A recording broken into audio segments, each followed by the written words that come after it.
what happened.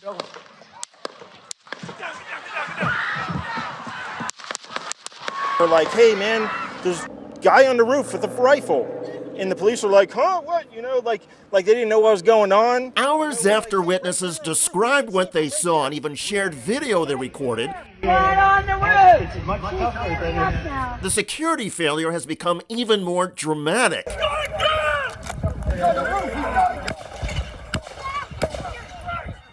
NBC News rooftop where gunman shot at Trump was identified as a security vulnerability before rally. That the United States Secret Service, according to multiple sources to NBC News, say that they identified this location where this shooting allegedly occurred as a potential vulnerability in the days before the event. The Secret Service tonight, in a statement from a spokesperson, says that they had designated that rooftop under the jurisdiction of local law enforcement, and that's a common practice with securing these outdoor rallies. But the security breakdown gets even worse. Several law enforcement officials are telling the AP that a local officer actually encountered the shooting suspect on the top of that building. All I know is the officer had both hands up on the roof to get up onto the roof, never made it because the shooter had turned towards the officer, and rightfully and smartfully, the officer let go. The shooter, Thomas Crook, then fired at the Trump stage, reportedly using an AR-15. Crook allegedly squeezed off at least 8 shots before Secret Service counter-snipers spotted Crook and killed him. It is exactly what these counter-snipers train to do. But this was the first time in history, according to a former senior agent, that a Secret Service sniper killed a would-be assassin. But clearly a shot too late. The sniper appears momentarily startled by the gunfire, his face leaving the scope, but then quickly recovering and taking out the would-be assassin. There's no room for error, so that shot placement has to be absolutely precise. You can see the guy there. Authorities saying this is the lifeless body of the shooter on the roof of that building. Authorities say the distance from where the gunman fired to where Donald Trump was standing on stage is about 130 yards. Some marksmen are trained to take down a target from that distance using a handgun.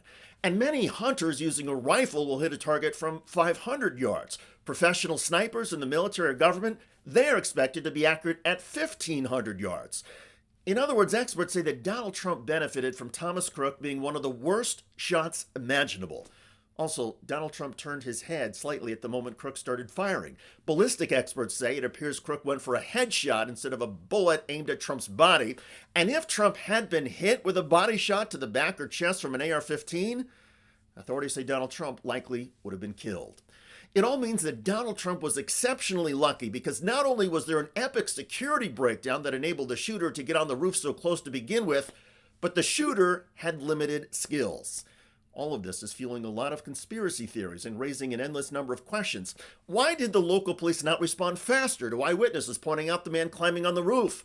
How did Thomas Crook know to go up there? At the moment the Secret Service detail on the stage enabled Trump to raise his fist before whisking Trump away, did the agents know for sure there was only the lone gunman? How did they know that? Congressional hearings are expected to begin within weeks. In the meantime, what prompted Thomas Crook to try and assassinate Donald Trump to begin with? Was it the rhetoric of President Biden calling Trump a threat to democracy? Was Crook, who's a registered Republican, angry that Trump did not support a national abortion ban? Either way, leaders in both parties are now trying to lower the temperature of the political rhetoric and are speaking out against political violence. Violence has never been the answer. Whether it's with members of Congress of both parties being targeted and shot, or a violent mob attacking the Capitol on January 6th, or a brutal attack on the spouse of former Speaker of the House, Nancy Pelosi, or information and intimidation on election officials, or the kidnapping plot against the sitting governor, or an attempted assassination on Donald Trump.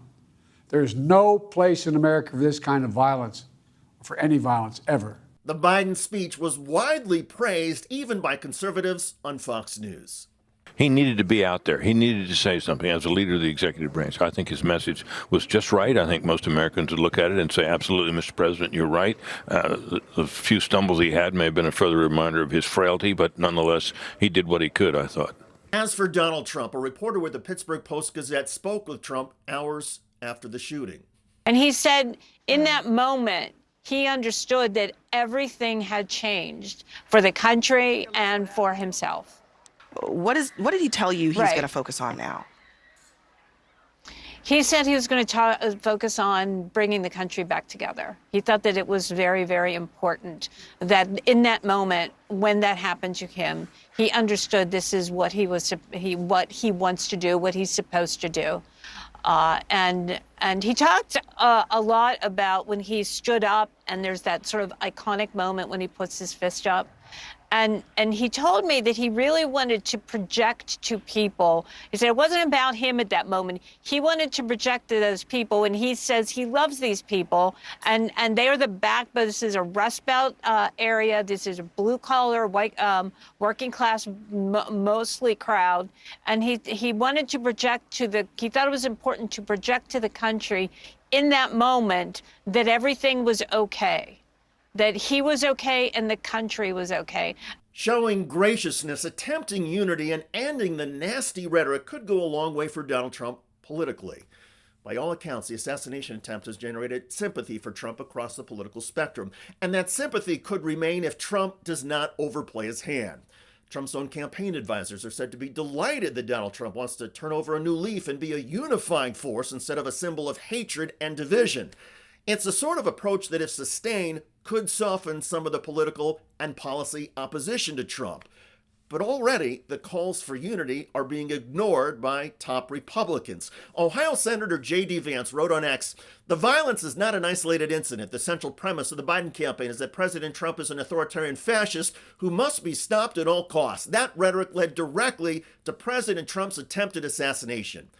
But there's no evidence supporting Vance's claim. And on Fox News, the lone liberal on that channel, Jessica Tarlov, has been busy shaming Republicans who insist Democrats are to blame for the coarsening political disagreements. The rhetoric out of the Republican side, out of Donald Trump himself or Don Jr. about the attack on Paul Pelosi, mocking him, making up a rumor that this was some gay sex event, right? And wasn't a terrible attack by someone who was politically motivated and could have taken his life. No. That is the genesis of this. This goes back to 2016. Well, you can chicken and egg this all the way back. Go ahead, Dave. I've got to disagree. There is not a chicken and egg moment on this. Charlottesville was a lie by Joe Biden. The Genesis lie that we now know, we knew all along, and Snopes has had to publish it, C-SPAN has the tape.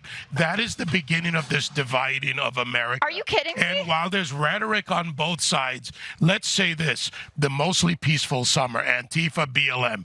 Ah yes, the march by Nazis in Charlottesville was a lie. And Black Lives Matter is to blame for violence, not police killing of George Floyd and others. Well, however Americans view recent history, it should be clear by now that the opportunity looking forward in this campaign is with Donald Trump. If he can suddenly take a high road and avoid his inclination to counterpunch at everybody and everything, the election victory is likely his. However, we still have more than 100 days left in this campaign. News cycles can change quickly. Donald Trump's mood can also change. And there's still a lot of questions to be answered about the Secret Service, the police in Pennsylvania, and one of the most epic security lapses in modern political history. By the way, a Senate Republican is facing criticism for physically touching a protester. Hi, I'm here with the Congressman. I was wondering how much money it would take to buy you back from Big Oil. From Big Oil? Yeah. Oh, you look at how dishonest that was. You asked if you could take a selfie, and now you're asking questions. And tell me, what do you think that Big Oil? Talk to me about that. I think that the climate crisis is here and getting worse, and you're being funded by the people who are making that happen. Listen, we've got to be not only energy independent, but energy dominant. We do it better than anybody. With a permanent smile, even on the elevator, that was Republican Senator Katie Britt of Alabama. Did you catch how Britt reached out and put her hand on the shoulder of the protester? Take another look. This is a condescending power move. No politician wants to be touched by a protester, so the politicians should not do it either. Check out that video at the link below. It generated a lot of comments on YouTube. One of the most popular is from user M6, who wrote, "Republicans running away from the tough questions." I hear you. I look forward to reading your comments about the security failure at the Trump rally in Pennsylvania being even worse than initially thought.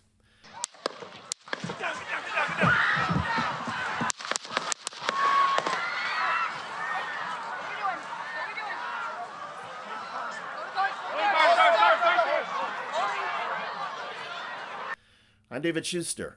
Thanks for joining us.